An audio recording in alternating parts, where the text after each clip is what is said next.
जरा सोचिए, त्योहार का मौसम, हर तरफ म्यूजिक, एक्साइटमेंट, दोस्तों के साथ सेलिब्रेशन, बड़े बड़े इवेंट्स और फेस्टिवल्स की यही एनर्जी तो है जो हम सबको खींच ले जाती है।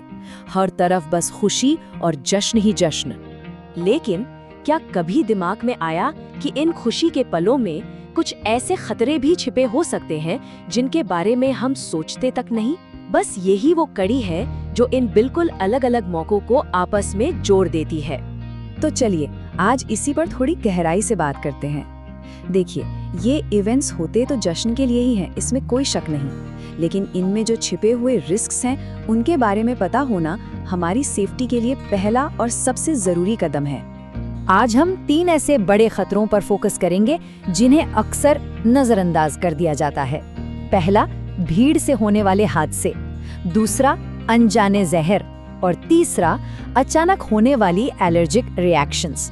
तो सबसे पहले बात करते हैं पहले खतरे की, यानी वो फिजिकल डेंजर्स जो बहुत बड़ी और खचाखच भरी भीड़ से जुड़े होते हैं। यहाँ पर ना एक बहुत बड़ी गलतफहमी को दूर करना जरूरी है। हम सब अक्सर भगदड़ शब्द का इस्तेमाल करते हैं, है ना? पर ज्यादातर मौतें भागने की वजह से नहीं बल्कि क्राउड क्रश की वजह से होती हैं। इसमें होता क्या है कि भीड़ का प्रेशर इतना ज्यादा बढ़ जाता है कि लोगों का दम घुटने लगता है। मेडिकल भाषा में इसे कंप्रेसिव एस्फिक्सिया कहते हैं। तो सवाल ये है कि ये खतरनाक होता कब है? देखिए, रिसर्च बताती है कि जब 1 स्क्वायर मीटर में 6 से 7 लोग आ जाते हैं तो भीड़ एक लिक्विड की तरह, पानी की तरह बिहेव करने लगती है। लोगों का खुद पर कंट्रोल नहीं रहता और वो भीड़ की लहरों के साथ बस बहने लगते हैं। बस यही वो पॉइंट है जब सिचुएशन हद से ज्यादा खतरनाक हो जाती है। किसी भी जगह का डिजाइन सेफ्टी में एक बहुत बड़ा रोल प्ले करता है। जैसे अगर बैरिकेड एकदम सीधी है तो वो भीड़ के सारे प्रेशर को एक ही जगह पर फोकस कर देती है, जिससे खतरा बढ़ जाता है। वहीं अगर बैरिकेड थोड़ी घुमावदार हो तो वो प्रेशर को किनारों की तरफ फैला देती है और बीच में दबाव कम हो जाता है। ये सुनने में छोटा सा बदलाव लगता है, पर इससे कई जानें बच सकती हैं। तो अगर कोई ऐसी सिचुएशन में फंस जाए तो क्या करना चाहिए? सबसे पहली बात, किसी भी वेन्यू में घुसते ही एग्जिट्स पर नजर डाल लेनी चाहिए। बहुत ज्यादा भीड़ के बीचों बीच जाने से बचना चाहिए, किनारों पर रहना ही बेहतर है। अगर कोई गिर जाता है तो कोशिश करनी चाहिए कि सिर और छाती को बचाया जा सके, और अगर कोई भीड़ की लहर में फंस जाए तो उससे लड़ने की कोशिश बेकार है। लहर के साथ डायगोनली यानी तिरछे होकर किनारे की तरफ निकलने की कोशिश करनी चाहिए। चलिए अब आते हैं हमारे दूसरे खतरे पर। ये हैं वो छिपे हुए जहर जो देखने में तो बिल्कुल हार्मलेस लगते हैं पर असल में होते नहीं हैं। होली, रंगों का त्योहार। पुराने जमाने में रंग हल्दी, चुकंदर, फूलों जैसी नेचुरल चीजों से बनते थे जो पूरी तरह सेफ थे। लेकिन आजकल बाजार में जो सिंथेटिक रंग मिलते हैं ना, उनमें लेड ऑक्साइड और मर्क्यूरी सल्फाइड जैसे जहरीले इंडस्ट्रियल केमिकल्स हो सकते हैं। ये केमिकल्स स्किन में जलन, एलर्जी तो कर ही सकते हैं, और अगर गलती से शरीर के अंदर चले गए तो सीरियस पॉइजनिंग का कारण बन सकते हैं। मैलाकाइट ग्रीन जैसे कुछ केमिकल्स को तो कैंसर पैदा करने वाला भी माना जाता है। इसीलिए हमेशा हर्बल और नेचुरल रंगों का इस्तेमाल करना ही सबसे सेफ है। अच्छा, अब बात करते हैं भांग की। कई त्योहारों पर इसका इस्तेमाल एक परंपरा की तरह होता है, लेकिन इसे कल्चर में एक्सेप्ट किया गया है।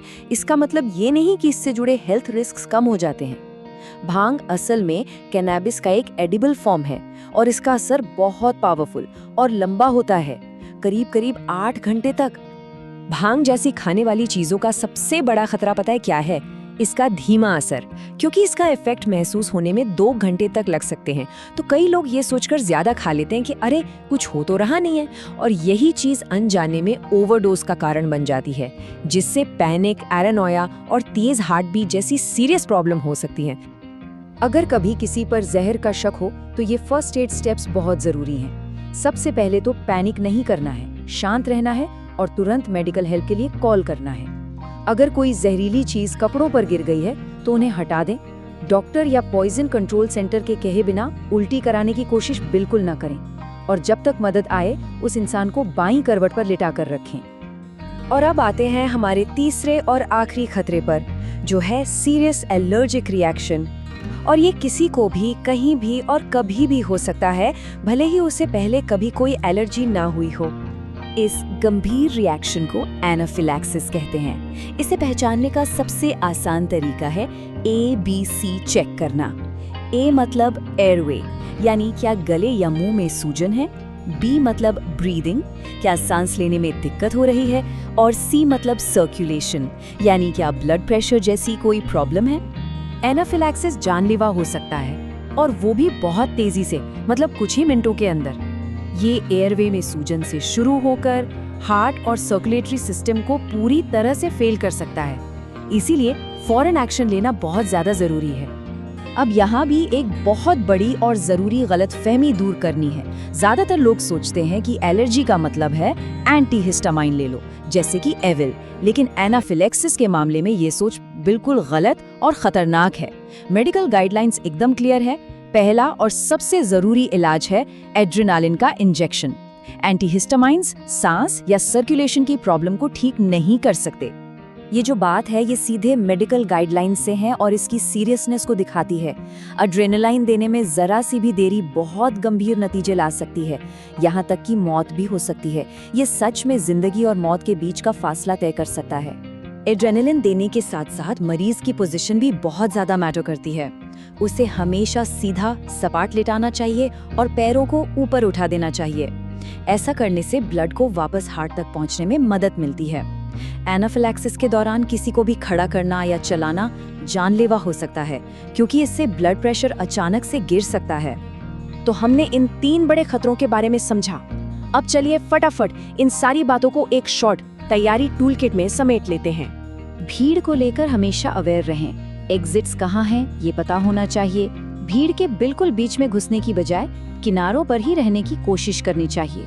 सब्सटेंस के मामले में स्मार्ट बने, अनजान सिंथेटिक रंगों से बचें और ये बात हमेशा याद रखें कि खाने वाली चीजों का असर देर से होता है। जहर का जरा भी शक हो तो फौरन मेडिकल हेल्प के लिए कॉल करें। तो आखिर में सिर्फ इन बातों को जानना ही काफी नहीं है। असली सवाल तो ये है कि क्या जरूरत पड़ने पर इस जानकारी पर एक्शन लिया जा सकता है। अगली बार जब भी किसी बड़े जश्न का हिस्सा बने तो इन बातों को दिमाग में जरूर रखें। जागरूक रहें और सेफ रहें।